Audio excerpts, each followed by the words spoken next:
Hi, this video is regarding SNAP, regarding the paper pattern, how to crack, how to go for preparing the same, and so on. So if you look at a SNAP paper pattern, you have 15 questions of verbal, 25 questions of logic, and 20 questions of quant.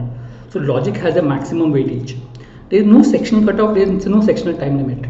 So you can solve whichever sequence you want, however you want. Overall 60 marks. For SIBM Pune, which is supposed to be best college under some biases, 41 to 47 marks, depending on difficult level of paper. It can vary. So if it's a difficult paper, it could be close to 40. If it's an easy paper, it could be close to 47. So there is a negative 0.25 marks, 1 hour paper, which is there. Now, if you look at a breakup of that 15 questions, there is fill in the blanks, which is around 3 to 6 questions. There is grammar, which is around 1 to 2 questions. Parts of speech, which is 1 to 3 questions. There is synonym, antonym, 1 to 2 questions. Idiom, phrase, parajumbles. Parajumbles may or may not come depending on it. Sometimes it comes as one question, sometimes it doesn't go. Compound words, suffix, tone. So these are type of questions that are asked as far as verbal is concerned. So look at these. Grammar becomes important. Knowing words becomes important. Idioms are important. So when you're preparing, one way to do is go to idioms as such. Try to solve. Also reading helps.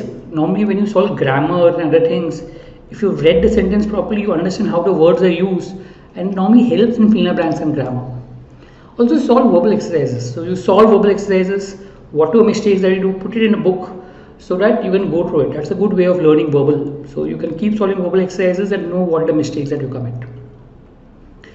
Logic, if you look at it, it's more individual questions than group questions. So you have coding, decoding, blood relation, number series, letter series, analogy, odd man out, direction, arrangement, syllogism, verbal reasoning, matrix. So these are more or less similar questions. Calendar clocks have good weightage, which is not there in the other CAT exam. Input output may not come. In 2 years back it had come, last year did not come. So it varies. But yes, individual questions, it has to be very fast. There will be some questions in logic which will be speed breaker. It will take more time. You should learn to skip those. Focus on questions that will take, you can solve fast.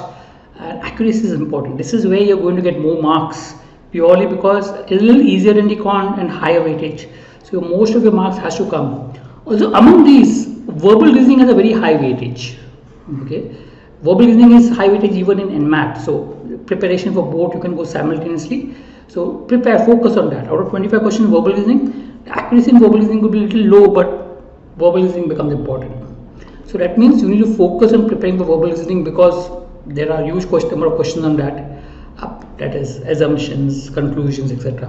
Apart from that, practice series, practice coding, decoding, and normal individual questions, whichever individual questions are there. Keep practicing and learn from that. That normally helps. So logic normally improves with practice. In a short duration, you can improve your logic in a major extent. So focus on logic. As far as mathematics is concerned, percentage profit loss is 2 to 4 questions. There are 2 questions on DI normally out of 20. Number system, probability PNC is 2 to 3 questions. Ratio, average, TSD, geometry or trigonometry will have 0 to 2 questions. Progression, linear equation, grid, logs.